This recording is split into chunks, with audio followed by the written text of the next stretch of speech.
If there's a starting point for the future of Texas power, it came at the state capitol on a Tuesday in June. With the stroke of a pen and a proud declaration, power grid reform is now law. Everything that needed to be done was done to fix the power grid in Texas. Less than a week later, the state's grid manager, ERCOT, was asking Texans to conserve electricity, concerned there wouldn't be enough to go around. If they're warning us in June, after the legislature just met, I don't know how the public would have confidence in us. I do not have complete confidence. That is where Texas stands, restoring grid reliability and regaining the public's trust. Going forward, Democrat State Senator John WHITMIRE says it's all taking too long. it's got to be an urgent matter, and it's not as I talk to you today. Take winterization we've heard so much about. The new state laws do require it, but for power plants, the rules on how to winterize equipment won't be written till December. For critical natural gas facilities, they won't come till March 2023. Is everything happening fast enough for you? Yesterday would have been better, right? At the time of crisis. State Senator Charles SCHWERTNER is a Republican who authored the weatherization bill. It's not going to happen overnight. You're right about that. But we are well on our way to addressing the concerns that Texans had and the failures, really, that we saw here in Texas. So while we all wait for change, ERCOT still has to keep the lights on every single day. And that involves a daunting balancing act. How do you match power supply with demand?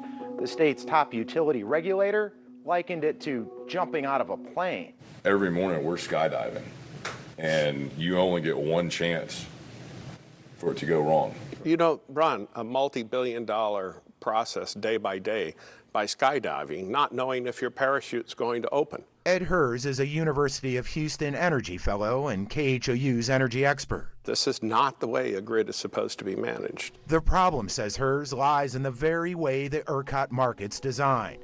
Power generators generally get paid only for the electricity they produce, not to be on standby or ready to produce. You know, the analogy I use is that of the Astros.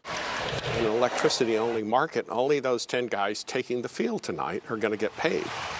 The guys on the bench, they don't get a check. The players, or power generators, bid to sell their electricity on the ERCOT grid.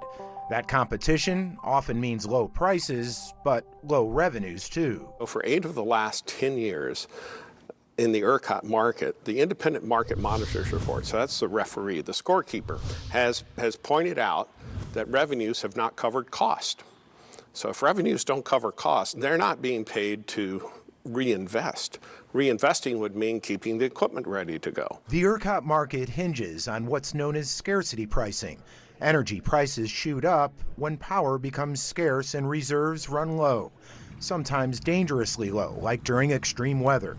The head of the Public Utilities Commission called it a crisis-based business model. A crisis-based business model doesn't sound too comforting when you're in the business of reliability. It's not, and that's why we've got to get away from it. Chairman Peter Lake was appointed in April. Private companies can only generate revenue as Texas gets closer and closer to the edge.